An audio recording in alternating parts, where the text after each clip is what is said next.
Voilà comment s'écrit l'histoire. Malgré la répression et les barrages de police, 30 000 militants ont mis leur corps sur la ligne parce que ce qui se joue ici, c'est un choix entre deux modèles d'agriculture et l'un des deux s'accapare l'eau. Drop it.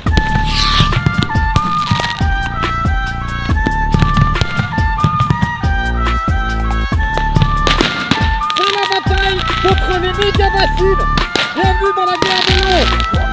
Je suis dans les alentours de Niort où 16 méga-bassines sont en train d'être creusées. Si stocker de l'eau pour faire face aux sécheresses peut sembler une bonne idée, je vais vous montrer pourquoi elles amplifient en réalité les pénuries d'eau à venir. C'est parti.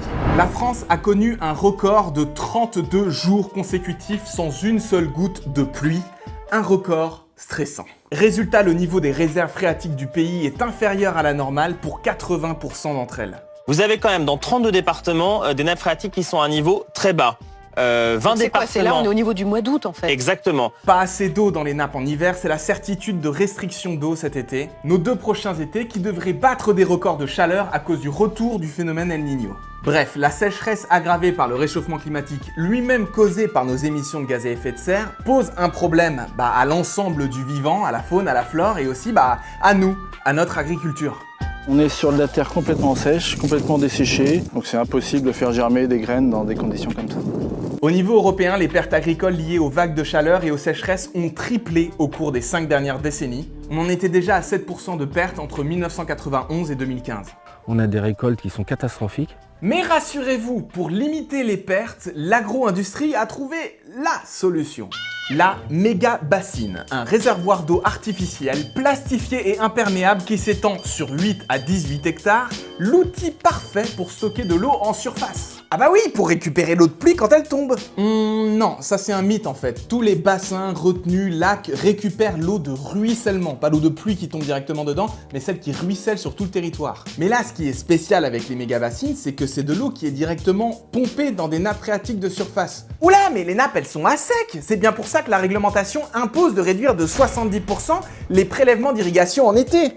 D'où le prélèvement en hiver, lorsque, selon les promoteurs des bassines, il y aurait de l'eau en trop qui déborde et dévale les rivières, de l'eau gâchée. Il convient donc de sortir ce trop d'eau en surface, de manière à l'utiliser pour irriguer tout l'été sans culpabiliser.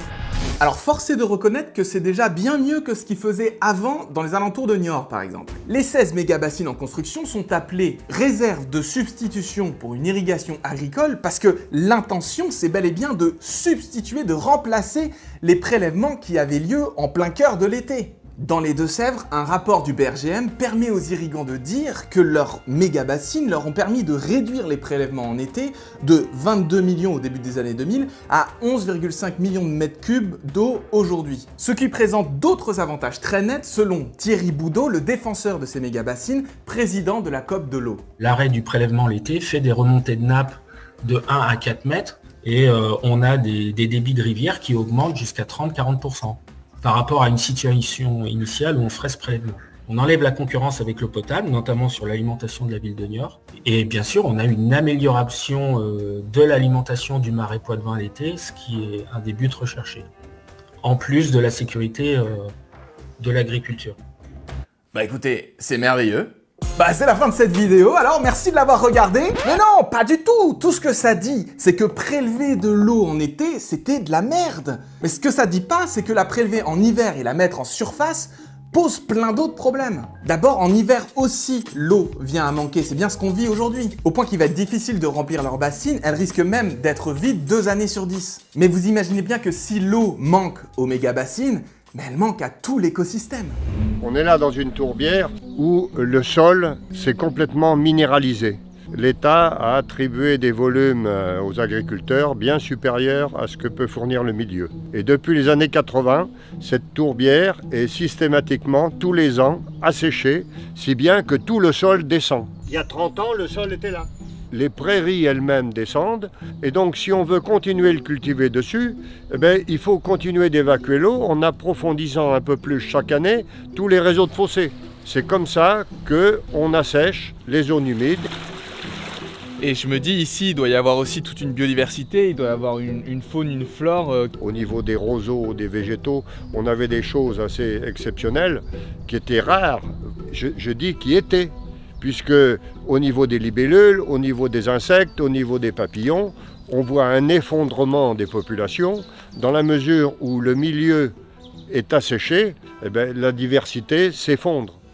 Ensuite, les mégabassines entraînent une dégradation de la qualité de l'eau. L'eau qui stagne au lieu d'être en mouvement développe des micro-organismes et des algues qui la rendent impropre à la consommation. Elle est plus potable alors qu'elle l'était avant. Et surtout, elle s'évapore bien plus que si elle était restée dans le sol, ce qui réduit encore la quantité d'eau disponible. La quantité d'eau évaporée, en fait, elle est proportionnelle à la surface de la bassine. Mais alors pire que ça, c'est que ce prélèvement en hiver ne signifie pas un abandon du prélèvement en été, juste sa réduction. Ce qui veut dire qu'au total, sur toute l'année, c'est plus d'eau qui est prélevée avec que sans bassine. Rien que pour alimenter la méga-bassine, il faut 18 km de canaux d'alimentation. C'est pour ça que les militants appellent ça la pieuvre. Et vous vous rappelez le rapport du BRGM sur lequel le promoteur des bassines s'appuie? Il a été considéré par le BRGM lui-même comme insuffisant pour justifier les méga-bassines, entre autres parce qu'il ne prend pas en compte les évolutions climatiques. Or, c'est important. Dans un monde à 4 degrés, c'est possiblement 9 ans de sécheresse continue. Donc oui, c'est une évolution à prendre en compte. Et on attend encore une étude scientifique qui vienne prouver que ces bassines pourraient avoir un impact positif. Et on attend bien évidemment l'étude d'impact exhaustive qui prendrait en compte tous les impacts négatifs possibles de ces bassines. Ces bassines, elles sont remplies en hiver. Ils partent du principe qu'on aura toujours une recharge des nappes, alors que la pluviométrie à long terme, à 6 mois, est quelque chose de très difficile à estimer, et particulièrement la pluviométrie en hiver. Impossible donc d'être sûr que l'on pourra remplir ou non les bassines en hiver. Il vaudrait mieux que la sécurité de l'agriculture repose sur autre chose. Sur la pluie, par exemple, j'ai entendu le ministre de l'Agriculture dire ceci. L'eau qui rentre dans les nappes, c'est l'eau quand elle tombe tranquillement, si je peux dire. Quand il tombe 100 mm, comme il est arrivé, y compris dans des territoires qui n'y étaient pas habitués, en une demi-journée, cette eau-là, elle file directement à la mer. Donc cette eau-là, elle ne vient pas remplir les nappes. Donc il faut prélever ce que sont les éclats d'eau, ce qu'on appelle les éclats d'eau, les excès d'eau. Des excès d'eau? C'est curieux. Parce qu'en fait, pour stocker un tout petit peu de ces fortes pluies, il faudrait que les réservoirs soient vides au moment de la pluie. Ce qui n'est pas du tout le plan pour les méga-bassines. Et d'ailleurs, ils comptent prélever à des seuils inférieurs à ceux de débordement de la nappe. Ça va pas prévenir des inondations. Les valeurs de seuil limite sont systématiquement inférieures à la moyenne, au moins à moitié inférieures à ce qu'on appelle la quinquennale sèche, c'est-à-dire statistiquement une année sur 5, l'année qui sera la plus sèche. Donc en fait, ces seuils ils sont là pour garantir le remplissage des bassines et pas du tout pour s'assurer que les cours d'eau couleront bien et que les nappes seront bien rechargées. Alors attends, parce que je crois que tu étais sur le point de t'abonner à cette chaîne YouTube pour ne pas louper les prochaines vidéos. D'ailleurs, j'ai fait plusieurs enquêtes et je pense pas que tu les as déjà regardées. Et si je pousse le bouchon, j'oserais te demander un petit don sur Tipeee pour soutenir mon travail. Parce que en fait, rien que faire cette vidéo, ça m'a coûté plus de 700 €. Donc voilà, si vous voulez que je puisse continuer à en faire, un petit don, ce serait vraiment bienvenu. Bon. Je pense qu'à ce stade de la vidéo, c'est important de reconnaître qu'il y a un vrai enjeu sur l'eau. Surtout dans le sud-ouest, tous les exploitants, qu'ils soient bio, maraîchers ou grands exploitants céréaliers, tous ont besoin d'irriguer à un moment. Il faut qu'on fasse quelque chose pour mieux gérer cette ressource. Quelque chose qui bénéficiera à tout le monde, qui sera juste et équitable. Mais quand tu sors de l'eau de la nappe phréatique pour la mettre en surface, de fait, tu privatises son usage. Un groupe de personnes va décider à qui et à quoi va servir cette eau. Alors c'est qui ce groupe de personnes? Figurez-vous que cette eau va très largement servir à irriguer les grandes cultures céréalières, comme le maïs, une culture évidemment condamnée parce que très gourmande en eau en plein cœur de l'été. Genre pour produire 1 kg de maïs, il faut 454 litres d'eau. À lui seul, le maïs engloutit près d'un quart de toute l'eau consommée en France. Du maïs que toi et moi, on ne mange pas, du maïs destiné au bétail et à l'exportation. De l'importance de manger moins de viande. Là, tu commences à voir que si ces méga-bassines assurent la sécurité de l'agriculture, en fait, elles insécurisent tout le reste. À commencer par les agriculteurs qui n'ont pas accès à ces bassines et qui pour autant cotisent pour elles. Tous les serres, il pleut pas. Pour produire du légume, il me faut de l'eau. Donc tout est irrigué, moi c'est en goutte à goutte, 90% c'est en goutte à goutte. Il y a une méga bassine qui va être construite pas loin. Ouais. Comment est-ce que ça va t'impacter toi? Moi ma grande crainte c'est que j'ai plus d'eau dans mon puits. C'est-à-dire que si il pompe pour remplir la bassine, c'est les mêmes sources que moi. Et en fait ma crainte c'est que mon puits se tarisse. Et j'ai demandé des garanties à la COP de l'eau. J'ai demandé des garanties, ils m'ont dit mais les garanties c'est les données scientifiques. Voilà, donc j'ai pas de garantie. Quand je les écoutais, je vois bien que pour ces exploitants céréaliers, les bassines, ça n'a absolument rien d'aberrant. Ça va leur permettre de maintenir, voire d'augmenter leur rendement, même dans des périodes de sécheresse pluriannuelle. Alors il est où le problème? Tu veux manger ou tu veux pas manger? Ouais, enfin, l'agriculture industrielle n'est pas la seule capable de nourrir tout le monde, hein. D'abord, elle est accro aux énergies fossiles et ça, on sait que ça va se tarir. Et si ses rendements sont croissants, ses besoins en pesticides et en engrais le sont tout autant. Sans parler de ses besoins en eau qui ont augmenté de 117% entre 1960 et 2019. Le problème, c'est qu'il ne change pas de schéma de production, alors que les conditions climatiques, elles, changent. Si je schématise, il y a un modèle agro-industriel complètement accro, drogué à l'irrigation, qui s'organise à grands frais pour obtenir sa dose d'eau, plutôt que de faire une cure de désintox. La sécheresse telle qu'on l'a cette année pourrait devenir la norme à l'horizon 2050. Chaque fixe, chaque méga-bassine retarde la réduction des usages et la transformation systémique, qui sont les seules mesures qui peuvent diminuer durablement la vulnérabilité de l'agriculture.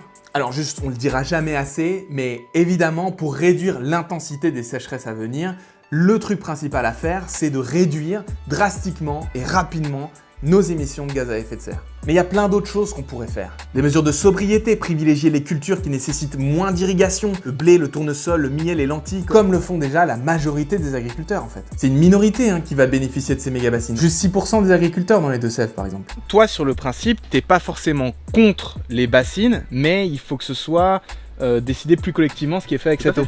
Tout à fait, il faut que ce soit décidé avec les citoyens, avec nous les paysans, ceux qui y vivons, et puis choisir un modèle d'agriculteur aussi qu'on défend, nous à la Confédération Paysanne, c'est-à-dire des petites unités, avec aussi de la vente directe. Après t'es bien joli, mais c'est pas quelques salades qui vont nourrir le monde, hein. Il vaudrait mieux un bon gros champ de maïs. Alors, qu'est-ce que tu réponds à ça? Pour nourrir qui déjà? Utiliser l'eau pour produire de l'alimentation pour les animaux sur place, c'est l'idéal. Nous, c'est ce qu'on défend. Il faut que ça serve à ça, l'eau. Il ne faut pas que le maïs fasse des centaines, voire des milliers de kilomètres. Le modèle d'agriculture qu'on défend, c'est pour refaire vivre nos campagnes. Ce qui est très intéressant, c'est que tous les exploitants, même ceux qui ont recours à ces méga-bassines, savent qu'ils vont devoir évoluer. Ils font d'ailleurs tout un pataquès autour de leur protocole d'accord qui conditionne l'accès à l'eau à un changement de pratique agricole, planter plus de haies, passer au bio, réduire les pesticides. Mais dans les faits, ça n'avance pas en fait. Ils n'arrivent pas à faire changer ces agriculteurs. C'est un engagement qui est d'abord volontaire, non contraignant. Ils s'étaient engagés à réduire les pesticides, mais il n'y a que 2 exploitants qui sont d'accord pour le faire. Donc non seulement l'accord n'est pas respecté, mais en plus la Chambre d'agriculture s'est organisée pour le vider de tout son contenu, au point que les assos environnementales qui étaient dans l'accord ont claqué la porte. Non, c'est vraiment la perfusion d'un système à bout de souffle. C'est une solution court-termiste qui aggrave le problème à long terme. Et du coup, c'est largement subventionné par l'État. Et oui, parce que ça coûte très cher tout ça, entre 2 et 3 millions la méga-bassine. À quoi s'ajoute 400 000 € pour sécuriser le site, ce serait pas rentable normalement d'en construire. Mais vu que c'est l'État qui régale à 60% du projet, les méga-bassines peuvent tranquillement se multiplier partout en France. Cet argent public, il vient de l'ensemble des citoyens qui cotisent via les agences de l'eau sur nos factures d'eau. C'est toi et moi, les contribuables, qui payons pour ces infrastructures. Là, vous devez vous demander, mais qu'est-ce qu'on peut faire ? Il y a plusieurs recours juridiques qui ont été déposés. Le tribunal de Poitiers a d'ailleurs déclaré non conforme 9 des 16 bassines prévues, mais a bien validé les 7 autres retenues et l'étude d'impact qui soutient leur développement. Un autre recours est en cours contre la construction de 30 bassines dans la Vienne à horizon 2026, capables de stocker jusqu'à 9 millions de mètres cubes d'eau. De toute façon, même dans le camp des agriculteurs, ça fait pas l'unanimité. Parmi les institutions qui hésitent à signer, la Chambre d'agriculture elle-même. Elle estime que seulement 150 agriculteurs bénéficieraient de ces retenues de substitution sur les 2300 exploitants du département. On ne voit pas de notion réelle de partage au sein de ce protocole de l'eau et on sait vis-à-vis des évolutions climatiques aujourd'hui et encore plus demain que l'ensemble des agriculteurs auront besoin de l'eau sur le territoire et ce protocole ne tend pas vers un partage de l'eau pour l'ensemble de la profession. L'État a renouvelé son soutien aux bassines en général. Bref, les bassines ont encore un bel avenir devant eux si rien n'est fait. C'est sans compter la détermination du collectif Bassines Non Merci, qui persuadés que l'avenir et la justice vont leur donner raison, que les méga-bassines vont à terme être interdites, font tout pour empêcher le démarrage concret des chantiers en menant des actions tout azimut, conférences, recours en justice, rassemblements et actions de masse. Je suis à Sainte-Soline où 30 000 militants se sont retrouvés pour dire de la manière la plus claire possible que l'eau c'est pour tous et qu'elle doit rester dans les nappes phréatiques. Les tracteurs ont bataillé toute une journée avec le déploiement démesuré de gendarmes. Ils ont risqué gros pour réussir à accéder au camp de base. La préfète est vraiment en PLS là, ça sert à rien les hélicos, tout ça. Ils savent pas tenir leur pont, franchement. Ils sont là! Ils sont là, putain, il y en a qui sont venus de loin, il y a le Nico Géraud qui est devant qui arrive du Jura, c'est incroyable. Ah, c'est beau! C'est magnifique. Leur détermination délivre un message on ne peut plus clair. C'est bien les paysans et le peuple contre l'agro-industrie. C'est un symbole très fort et les camarades de la Confédération paysanne ils jouent un rôle tellement important. Les bassines, c'est juste la brèche dans laquelle on va s'engouffrer pour mettre à mal et pour faire tomber l'agro-industrie. Cette lutte, on ne peut pas la perdre. Demain, c'est gagné. Ok, début de la deuxième journée de mobilisation, c'est le temps fort. Il y a 3 groupes qui partent dans des directions différentes. Ça va être très compliqué pour les forces de l'ordre de nous empêcher de passer. Le compteur ne cesse d'augmenter parce que les gens arrivent de partout. On serait maintenant 25 000 personnes. L'énergie! Ça y est, la charge est lancée. Ça pique! La stratégie c'est donc de saturer l'espace de gaz lacrymogène, mais le vent est avec nous. La bassine est juste là. Je peux pas m'empêcher de trouver qu'il y a vraiment quelque chose d'absurde dans un tel déploiement de forces de l'ordre pour ne protéger qu'un trou vide. Quelque chose lui aussi financé par nos impôts, au bénéfice de seulement 6% des agriculteurs du coin qui vont irriguer des cultures qui sont évidemment condamnées.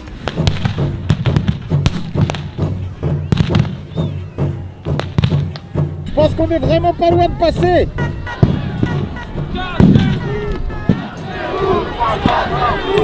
C'est vraiment pas nécessaire tout ça. C'est vraiment la préfète, l'État qui a décidé de protéger ce trou. Alors que nous, on voulait juste y aller pour dire qu'on s'y oppose. C'est la guerre. Qu'est-ce qu'ils craignent? Qu'on allait le reboucher avec nos petites mains, c'est ça? Absurde. C'est eux qui décident toute cette violence. C'est eux qui mènent la guerre. Et j'ai entendu un des tracteurs qui disait la guerre de l'eau a commencé. C'est ça un peu qui se joue aussi en ce moment. J'en sais rien des termes, la guerre, pas la guerre, ça c'est vraiment... Il y a un conflit sur l'eau qui ne se réglera que quand le gouvernement aura entendu qu'il y a plein de gens qui s'intéressent à l'eau et que c'est pas possible de gérer l'eau comme ça. Donc les termes guerriers, on va les laisser à Darmanin et sa bande. Nous on est là, on est pour la paix de l'eau, très clairement, très clairement. 2 lettres ouvertes sont envoyées avec 24 collectifs, jamais une réponse. Et voilà, le climat est toujours pas apaisé, le moratoire, il est toujours pas obtenu. Et ils se permettent de dire que ce qu'ils veulent, c'est le dialogue, pouvoir parler quoi. Derrière moi, il y a les quads qui sont en train de balancer du gaz lacrymo sur une foule qui était très calme. C'est pas comme ça qu'on fait la paix, hein. Le cortège jaune est entré dans l'enceinte du chantier, mais au moins des dizaines de personnes ont été gravement blessées parmi les manifestants. Il y a au moins 3 personnes qui sont en urgence vitale, plein de fractures ouvertes et énormément de tirs de grenades au niveau de la tête. Alors est-ce que ça a marché ou ça n'a pas marché? Bah ça dépend de votre point de vue. L'objectif c'est de montrer qu'en fait, à chaque fois on est capable d'arrêter le chantier, que jamais ils pourront aller au bout, que s'ils recommencent, on va revenir encore et encore et encore, et qu'en fait ils vont jamais s'en sortir, il faut qu'ils lâchent l'affaire. Je crois que le rapport de force, il a été démontré. On voit qui protège quoi. À vous de vous faire votre propre opinion. C'est tout pour cette vidéo, j'espère qu'elle vous a plu. S'il vous plaît, partagez-la pour que ce mouvement grandisse.